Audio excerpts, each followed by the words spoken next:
بسم اللہ الرحمن الرحیم۔ السلام علیکم۔ امید کرتا ہوں سارے دوست خیر و عافیت سے ہوں گے۔ جنگ حطین 5 جولائی 1187 کو آج کے دن عیسائی سلطنت یروشلم اور سلطان صلاح الدین ایوبی کی افواج کے درمیان لڑی گئی، جس میں فتح کے بعد مسلمانوں نے پیش قدمی کرتے ہوئے بیت المقدس کو عیسائی قبضے سے چھڑا لیا۔ مصر میں فاطمی حکومت کے خاتمے کے بعد صلاح الدین نے 1182 تک شام، موصل، حلب وغیرہ فتح کر کے اپنی سلطنت میں شامل کر لیے۔ اس دوران صلیبی سردار رینالڈ کے ساتھ 4 سالہ معاہدہ صلح طے پایا، جس کی رو سے دونوں کے دوسرے کی مدد کرنے کے پابند تھے، لیکن یہ معاہدہ محض کاغذی اور رسمی ثابت ہوا، اور صلیبی بدستور اپنی اشتعال انگیزیوں میں مصروف تھے اور مسلمانوں کے قافلوں کو برابر لوٹ رہے تھے۔ 1186 میں عیسائیوں کے ایک ایسے ہی حملہ میں رجالنڈ نے یہ ناپاک جسارت کی کہ وہ دیگر عیسائی جنگجو امراء کے ساتھ شہر نبوی مدینہ منورہ پر ناپاک حملے کی غرض سے حجاز مقدس پر حملہ آور ہوا۔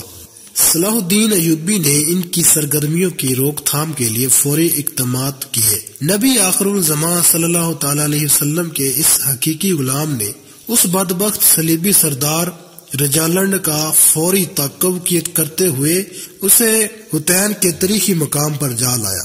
سلطان نے اپنے آقا صلی اللہ تعالی علیہ وسلم کے شہر مقدس پر حملے کی ناپاک جسارت کرنے والے صلیبی لشکر پر ایک ایسا آتش گیر مادہ پھینکوایا کہ جس سے میدان جنگ کی زمین پر چاروں طرف بھیانک آگ بھڑک اٹھی۔ اس خوفناک آتش ماحول اور بھڑکتے ہوئے شعلوں کے درمیان 1187 کو حطین کے مقام پر تاریخ کی اس خوفناک ترین جنگ کا آغاز ہوا، جس کے انجام کو یاد کر کے آج بھی صلیبی حکمرانوں کے کانوں سے تپتا ہوا دھواں برآمد ہوتا ہے۔ اس تاریخی جنگ کے نتیجے میں 30,000 سے زیادہ عیسائی حملہ آور جہنم واصل ہوئے اور اتنے ہی قیدی بنا لیے گئے۔ بدبخت رجالنڈ کو زندہ گرفتار کیا گیا اور پھر سلطان نے مدینہ النبوی پر حملے کی ناپاک جسارت کرنے والے اس گستاخ صلیبی سالار کا سر اپنے ہاتھ سے قلم کیا۔ اس فتح کے بعد اسلامی افواج چاروں طرف عیسائی علاقوں پر پوری طرح چھا گئی۔ جنگ حطین کے شاندار فتح کے فوری بعد صلاح الدین نے بیت المقدس کی طرف رخ کیا۔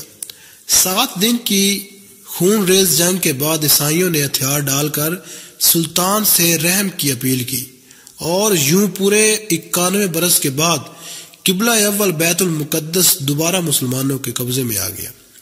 بیت المقدس کی فتح مبارک سلطان صلاح الدین ایوبی کا ناقابل فراموش اور عظیم الشان کارنامہ تھا۔ میرا ایمان ہے کہ فتح بیت المقدس کے موقع پر اللہ کی طرف سے نصرت و مدد کی وجہ جنگ حطین کے خون ریز معرکے میں شہر نبوی مدینہ منورہ کی حفاظت و حرمت کے لیے والہانہ سر بکفن لڑنے والے ایوبی سلطان کا عشق مصطفی کا جذبہ ایمانی تھا۔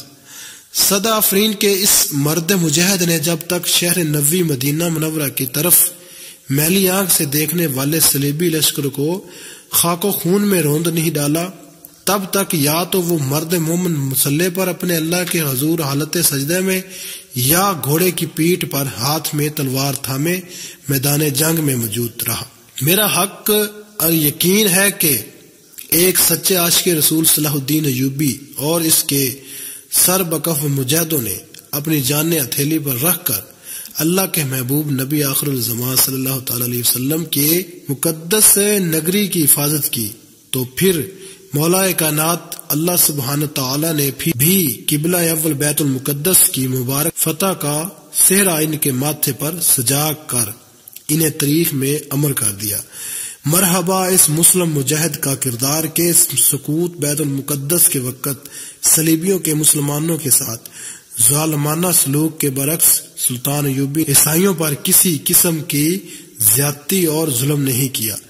یروشلم اور ملحقہ علاقے کے عیسائیوں کو 40 دن کے اندر سلامتی کے ساتھ شہر سے نکل جانے کی اجازت عطا کی گئی۔